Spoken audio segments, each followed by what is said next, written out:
The Road to Oz. Chapter 23. The Grand Banquet. I wish I could tell you how fine the company was that assembled that evening at Ozma's royal banquet. A long table was spread in the center of the great dining hall of the palace, and the splendor of the decorations and the blaze of lights and jewels was acknowledged to be the most magnificent sight that any of the guests had ever seen. The jolliest person present, as well as the most important, was of course old Santa Claus. So he was given the seat of honor at one end of the table, while at the other end sat Princess Ozma, the hostess.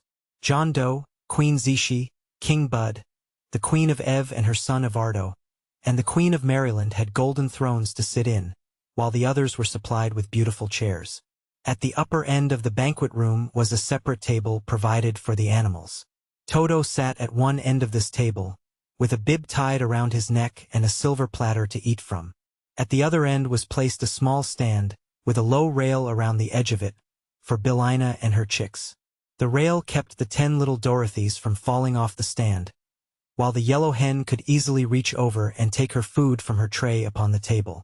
At other places sat the hungry tiger, the cowardly lion, the sawhorse, the rubber bear, the fox king, and the donkey king. They made quite a company of animals.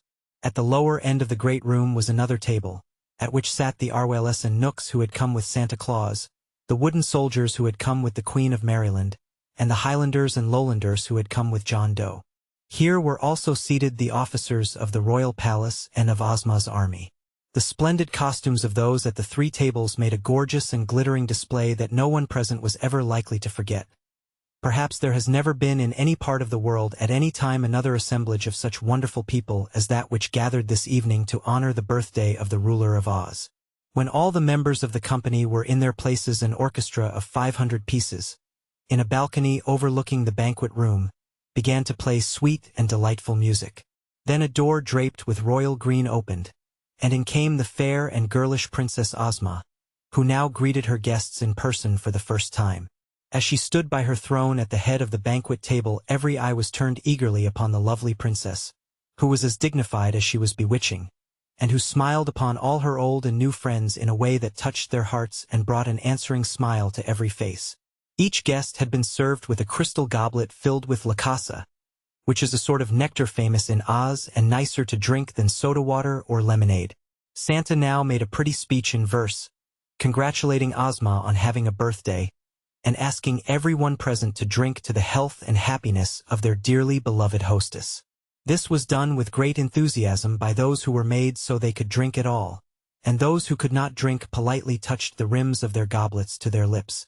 All seated themselves at the tables, and the servants of the princess began serving the feast. I am quite sure that only in fairyland could such a delicious repast be prepared. The dishes were of precious metals set with brilliant jewels, and the good things to eat which were placed upon them were countless in number and of exquisite flavor. Several present, such as the Candy Man, the Rubber Bear, Tick-Tock, and the Scarecrow, were not made so they could eat, and the Queen of Maryland contented herself with a small dish of sawdust. But these enjoyed the pomp and glitter of the gorgeous scene as much as did those who feasted. The Wogglebug read his Ode to Ozma, which was written in very good rhythm and was well received by the company. The wizard added to the entertainment by making a big pie appear before Dorothy, and when the little girl cut the pie, the 9 tiny piglets leaped out of it and danced around the table, while the orchestra played a merry tune. This amused the company very much, but they were even more pleased when Polychrome, whose hunger had been easily satisfied, rose from the table and performed her graceful and bewildering rainbow dance for them.